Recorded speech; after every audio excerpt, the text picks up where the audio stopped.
Russia has tried to reinforce its ties with Africa over the last 10 years. This has caused concern in the West, especially after Moscow's invasion of Ukraine. What's behind this growing Russian footprint in Africa? Is this a challenge for Europe? This is what I'm going to explain in the next few minutes.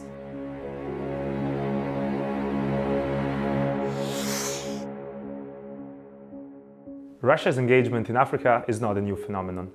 The Soviet Union, for instance, already provided support to many African countries, partly to advance its own ideological agenda and partly to get new allies in its confrontation against the West.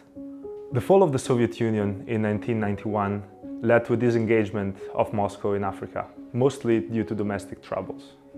However, as the domestic political and economic situation improved in the early years of this century, Russia started again to slowly engage in Africa. The Russian government is focused on Russia's role as a global player. Strengthening ties with African countries mean having a stronger web of alliances to be used in Russia's confrontation against the West. Besides the government, both state-owned and private companies in Russia are interested in economic opportunities in Africa, which is a fast-growing market. These companies are particularly interested in the continent's natural resources, be it oil, gas, or mining.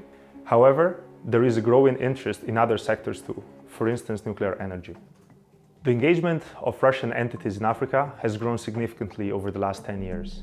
For instance, between 2010 and 2019, bilateral trade has gone up by 156% as compared to the previous decade. In recent years, Russia has also signed over 20 bilateral military agreements with different African countries. In terms of diplomacy too, we see much more frequent visits by African leaders to Moscow in recent years. Despite this clear trend of growing Russian presence, Russia's footprint is much smaller as compared to that of other global players. According to official statistics, for instance, as of 2019, Russia accounted for less than 1% of Africa's bilateral trade, much less than the US or China. But interestingly, smaller countries leave Russia behind as well. The Netherlands, for instance, accounts for 4% of Africa's trade, about 4 times Russia's share. The exception is perhaps security, a domain in which cooperation between Africa and Russia is particularly strong. For instance, Russia is by far the largest weapons supplier to African countries, followed at distance by the US and China. Yet, both China and especially the US have permanent military installations in the African continent, something that Russia does not have. Indirectly, yes. As Russia has been increasingly isolated from Europe and from the West, it has turned its attention towards Africa. Diplomatically, the Russian government has looked for new allies in international organizations such as the United Nations. Economically, Russian companies have turned their attention towards the African market, which is very dynamic and which has allowed them to compensate for the losses in Western markets. Europe does have some reason to worry about Russia's growing presence in Africa. In certain countries, Russian entities support actors and activities that undermine Europe's interests. This is the case in Sudan, for instance. After last year's military coup, Europe has scaled down its ties with the Sudanese government, while Russia has kept up its ties with the military junta. At the same time, Russia is using Sudan's smuggled gold in order to bypass Western sanctions. At the same time, however, Europe should also not overestimate the risks associated to Russia's presence. Otherwise, the risk is that of developing misplaced policies.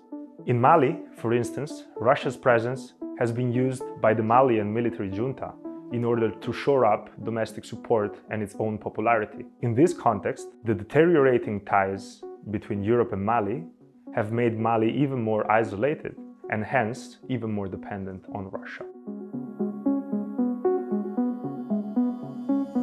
First, prevention is better than cure. Russian actors often succeed in countries where relations with the West and with Europe are strained.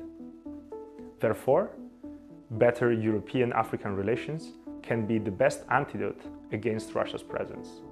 However, to achieve this, Europe may have to make concessions on some issues that are important for African partners.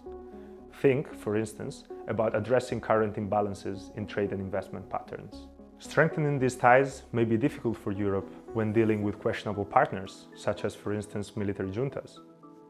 In these cases, European policymakers will have to make hard choices about whether and how to engage with these partners. However, it is important that these choices are grounded not simply in the need to counter Russia, but in a comprehensive understanding of Europe's interest. Finally, in cases where Russia's presence is already established, European policymakers should carefully analyze the nature and the drivers of this presence. Independent research institutes with strong local networks can help to do this. This analysis can then be used to develop solid responses to Russia's growing presence. Would you like to know more about Russia's growing influence in Africa? Read the Clingendael report. The Russians are coming. The Russians are coming?